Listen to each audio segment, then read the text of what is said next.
Hello students. In today's video, we will be talking about punctuation. Let's start with a definition. What is punctuation? Punctuation is used to create sense, clarity and stress in sentences. Here stress means the relative emphasis that may be given to a certain syllables in a word or certain word in a phrase or sentence. So when the word is stress, you will speak out more louder than unstressed word.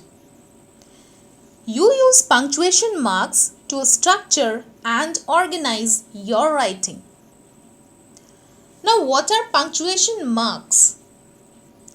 Punctuation marks are symbols in written text. Written in the means like novel, newspaper, article, journals, anywhere of any language that tells the reader how something should be read. We can say that this punctuation marks help to make meaning more clear in written text. Through punctuation marks, the writer is able to better organize a writing, add suspense, emotion and things of the sort. They show the reader where one chunk of meaning ends and the another begins, where to pause or change tone when reading aloud. So we can see here there is a lot of punctuation mark present. Now one by one I will read it out. Apostrophe, brackets, colon, comma, exclamation mark, full stop, hyphen, question mark, semicolon and speech mark. This speech mark you can also say that it is inverted comma. Now we have seen the different kinds of punctuation mark over here. Now one by one we will see the correct use of that punctuation mark in the particular sentence. Because a wrong punctuation mark can spoil your sentence and can change the meaning. So beginning with the punctuation types of punctuation, there are two types. One is terminal punctuation and the other is internal punctuation. So terminal punctuation refers to the punctuation marks used to identify the end of the portion of the text. Means when the sentence ends, we put after the end of that sentence, like full stop, question mark, exclamation mark. You can see the mark of full stop, question mark and exclamation mark. Now the second type is internal punctuation. As the name suggests, internal means something within. So it refers to the punctuation marks used within a sentence. Now within in the sense like between from the first word to the last word. It can be used in any place between the first word and the last word, like comma, semicolon, colon, hyphen, bracket, quotation, single quotation, apostrophe. So these can be used within the first word and the last word of the sentence. Now starting with the full stop. Now you cannot use full stop at the beginning of the sentence or at the middle of the sentence. So basically this full stop is used to mark end of assertive, declarative or imperative sentence. Now what is the meaning of assertive sentence? The sentence which declares or asserts a statement, feeling, opinion, incident, event, history or anything. We can simply call it simple sentence. And declarative? The sentence states the fact or an opinion and lets the reader know about something specific. We can say that when someone declares, it has to be declared. That is declarative. And the third one is imperative. The sentence which convey command or request. So when you will see there is an assertive sentence or a declarative or an imperative, after the end of the sentence, we will put a full stop. Like the first sentence, number 1, I am going out now. That is assertive sentence. The second one is let's play. That is imperative sentence. And the third one is it is a nice day today. So it can be a declarative or an assertive sentence. The next one, after abbreviations and initials. Like whenever you use abbreviation, we will use capital letter like ECE, Electronics and Communication Engineering, Mechanical Engineering. So for subjects, we will use all the letter in the uppercase. So with the abbreviations, we also use full stop and initials. Now the next one is exclamation mark.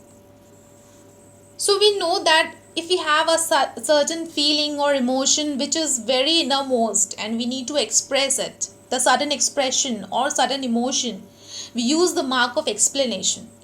So in a sentence where we will use this exclamation mark, so it is used after an exclamatory phrases or an exclamatory sentence. So we can use it after an exclamatory word or a phrase or a sentence. Like in the first sentence you can see that wow. The wow word is exclamatory word. So after that we have put an exclamation mark. Then this is beautiful. This is beautiful. Again this is a phrase and here we have added again the exclamation mark. So we can use it after a word or a phrase or a sentence. Like what a pity. So this is an exclamatory sentence because we have added after the end of the sentence an exclamation mark. The same with may you live long, an exclamation mark. Now the next one is question marks. This question mark is used after interrogative sentence. Now interrogative means when you simply ask some question, that is interrogative. Like every word, WH word, it always carries a question mark at the end of the sentence. Like what is your name? It's a question. You will put a question mark over the end of the sentence. And the next one is how many days are there in a week? So again this is a question. You have to put a question mark at the end of the sentence. Now the next one is it is used with question tags. So in the question tags we also use question mark. Like you play the guitar, don't you? So don't you here is this don't you is a question tag, and with this question tag we use question mark. This is Rohan's pen, isn't it? So isn't it here is question tag. And with this question tag, we have to use a question mark. Now the next one is comma. Now basically comma is used to show pause. In a sentence where we have to pause, we use comma for that. Now it's not necessary whenever we will pause, we will use comma because there are other certain punctuation mark also. Now for comma, what are the general uses or the general rules we will see. Now the first one is to separate words from the same part of the speech. That means, for example, you can see over here, Ram, Mohan, Akash. Same part of speech means noun. These all four are noun and it is separated from each other with the comma. Or the next one you can see that he bought sugar, milk, cheese and flour. Here also this sugar, milk, these and cheese are separated by comma. Now it's belong to the same part of speech, that is material noun. The next one is after the words yes, no, well, please. So whenever you will see this type of words, you will put a comma after that word. For example, yes, comma, I can do it. So whenever you say yes, you have to pause over there. Yes, I can do it. No, I don't want cake. Well, this is amusing. Of course, you have to pause, but after these words, yes, no, well, please, you will use a comma after that. Now, the next one is after introductory phrase and clause. Now, if in a sentence there is a phrase and a clause, you have to separate the both with a comma. For example, as far as I am concerned, a phrase, comma, I shall do everything, a clause. So, in a sentence, a phrase and a clause is present, you have to separate it with a comma. In the name of justice, comma, please be fair to that poor man. The next one is to separate the month and the year in the date. So whenever you will notice the date written in a notice or any application or any letter, you will notice this type of format, the date is written. So whenever we use this type of date in this format, we always put after the month a comma, like 26th January, comma, 1997. And this is the correct form of writing date in notice, letter or at any application. Next example is he was born in March, comma, 1996. So whenever we use a month and a date in a same place, we have to use a comma. The next one is to separate direct speech from the rest of the sentence. So we can also understand in direct speech, what is direct speech? Something which is told by a particular speaker, like what is the word, similar word, or what we can say that the word spoken by him in the same manner. When the same thing is copied, that is the speech and that is quoted. So she said he will come tomorrow. So he will come tomorrow is the speech which is quoted by her. So whenever you have to quote something, before quoting you have to use a comma. The next one is Rohan told to Ram, comma, inverted comma open, I am ill. The next one is to avoid repetition of verbs.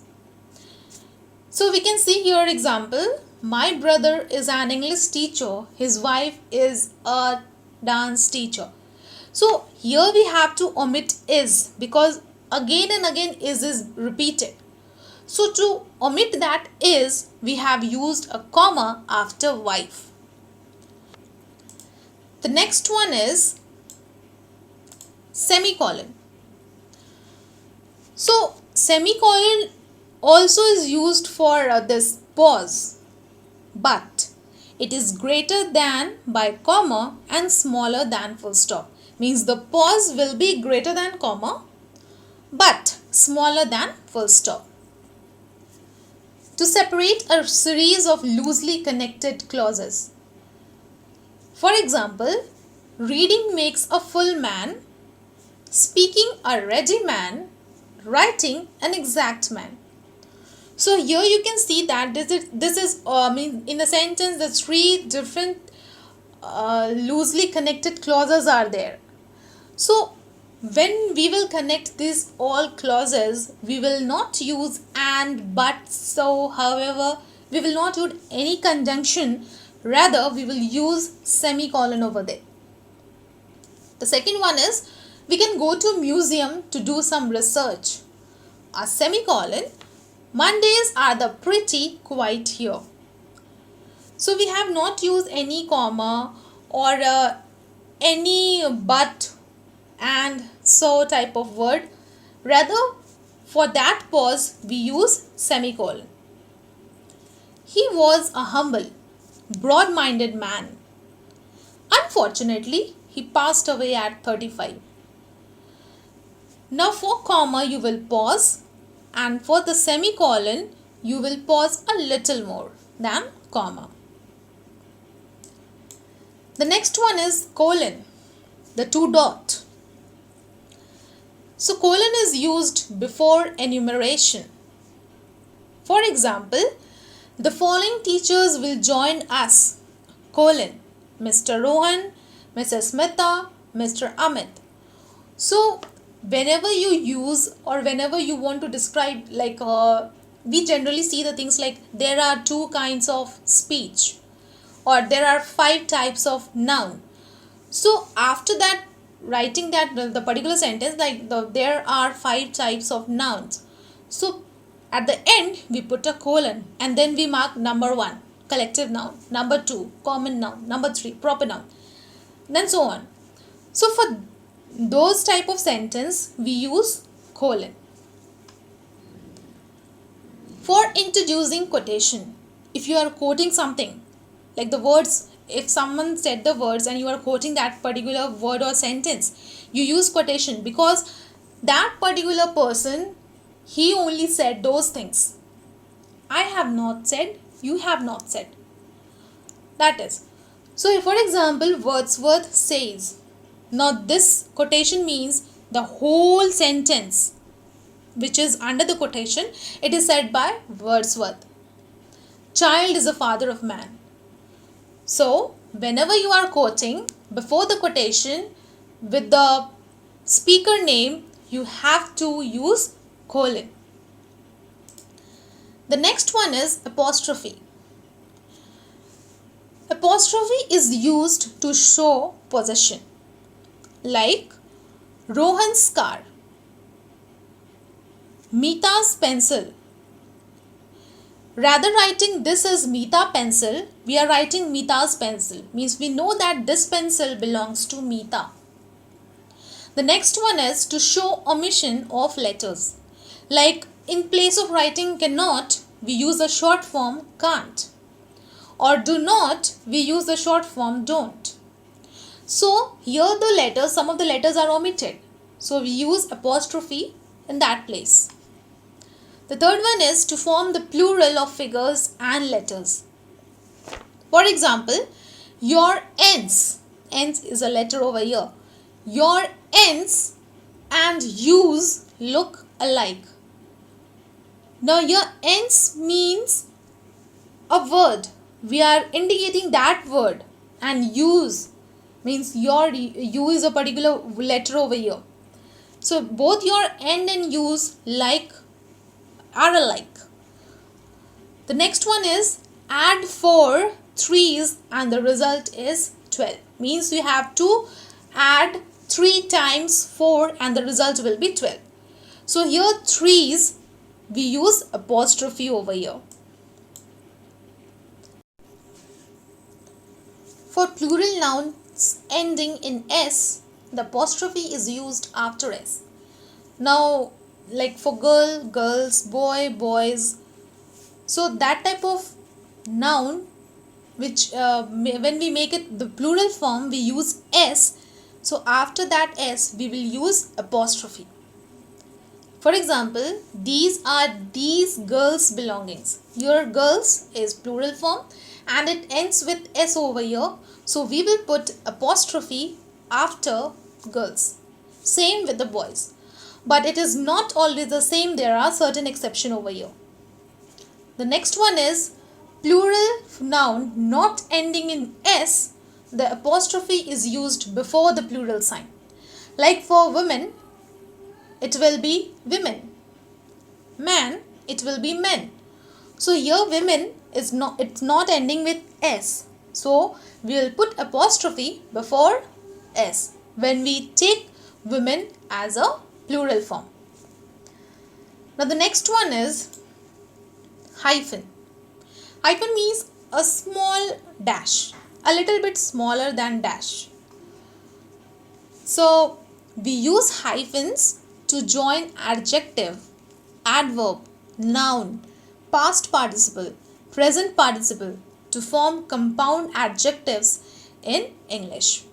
For example, an English speaking country, a 20-story building. Now here we can see that English and speaking. English is a noun, speaking is a verb. But when we put a hyphen over here, it's become an adjective over here.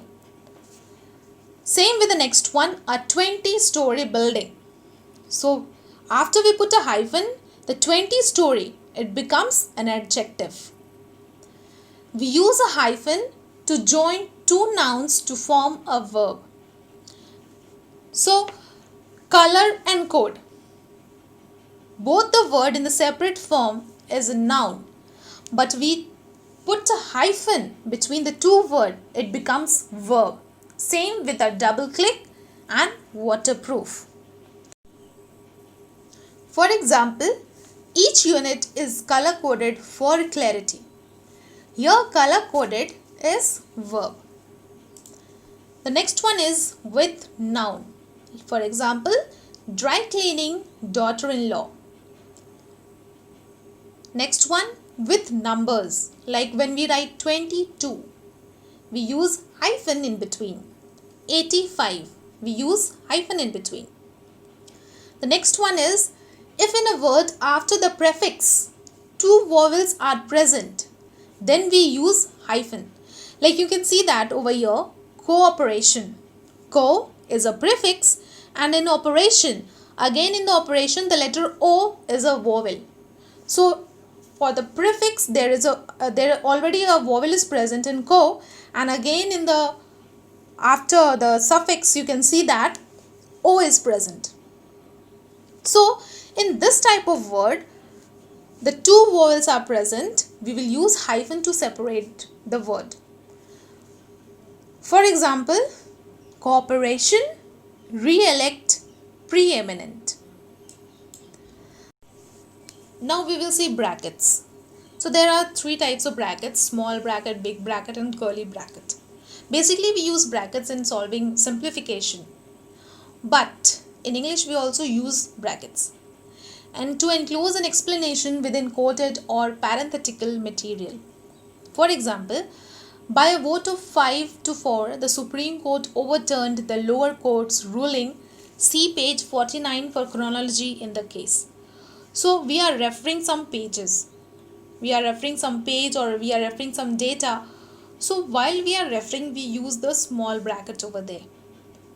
Now in the second sentence you can see that Shakespeare's most difficult tragedy, Hamlet. Here Hamlet is Shakespeare's work. So we have put bracket over here, but about 600. So now again within bracket we are quoting something more nearer to it, like we are giving some more extra information. So for that we are using some bracket, one big bracket, then it's written has been performed numerous times. So whenever we quote something, or whenever we refer to something, or whenever we use some extra information, we use the small bracket over there. The next one is inverted comma, or we can say that speech. So inverted comma is basically one comma and the other is with two comma. Now with quotation and direct speech we use two comma. That is inverted comma with two comma. Double inverted comma. For example, he said, "What are you doing?" So here what are you doing is quoted. So for this quotation we use double inverted comma. Now when we have to put some special attention in a sentence, like for example, the word please is very useful word.